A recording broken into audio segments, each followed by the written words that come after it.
After a bad legal week for Trump, even worse could be on the horizon. Donald Trump was already reeling from multiple legal setbacks when a New York judge last week handed the former president a staggering defeat in his civil fraud case, ordering him to pay roughly $450 million to the state after finding him liable for conspiracy to manipulate his net worth. The decision by Justice Arthur Engoron capped a bad legal week for Trump, who had watched his lawyers attempt to get access to sealed filings in a classified documents case in Florida and then watched his lawyers lose their attempt to delay his first criminal trial in New York. There may be worse coming. The immediate priority for Trump's legal agenda remains, according to people familiar with the matter, figuring out how to come up with $450 million, a figure that includes pre-judgment interest, or finding a company prepared to help him post bond within 30 days of when the court entered the judgment, so that he can appeal the penalty. Trump saw the ruling as a two-pronged stab at his personal identity. It is likely to almost entirely drain his accounts of cash, and it bars him from running the Trump Organization, the vehicle he used to attain his fame, for 3 years. Related. Camera shy v media hog. Dilemma over Biden-Trump coverage amid brutal year for news media. Trump's preference is to avoid using his own money while he appeals, and his lawyers have contacted several companies to provide the bond, which essentially assures the state that Trump has the money to pay the judgment should he lose his challenge.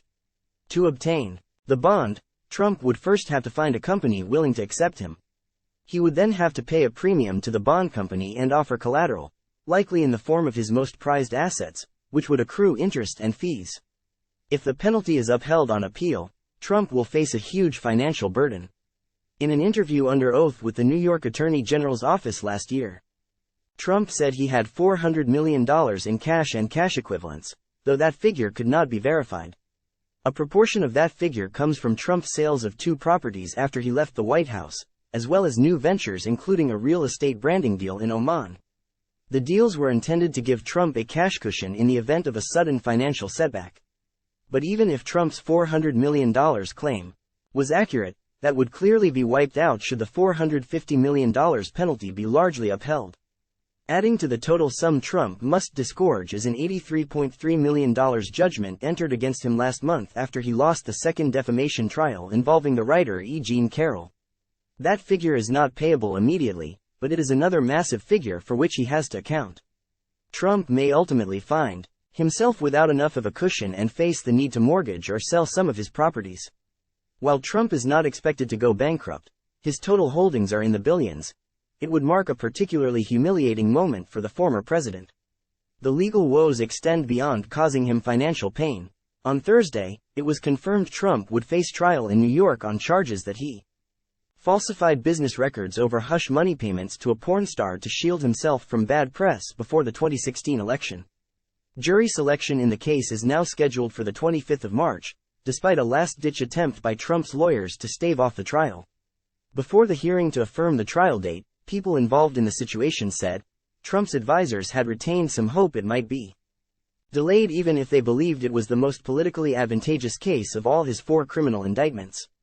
If Trump must face a criminal case before the election in November, they would choose the hush money case because Trump may not face jail time even if he is convicted, an outcome that could desensitize voters to the other federal criminal cases looming before him.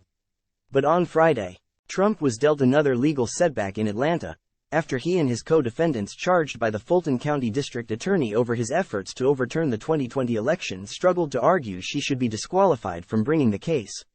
The second day of the evidentiary hearing examining whether Fani Willis's romantic relationship with her top deputy, Nathan Wade, amounted to some sort of kickback scheme sufficient to generate a conflict of interest went sideways for the defendants. The defendants called Terrence Bradley, the former divorce lawyer for Wade, to testify that the relationship started before Willis hired Wade to work on the Trump case on 1 November 2021, in order to contradict Willis and Wade's testimony. The objective was to have Bradley contradict under oath the testimony of Willis and Wade, in order to make the case that they committed perjury and argue the presiding Fulton County Superior Judge, Scott McAfee, to discredit their testimony.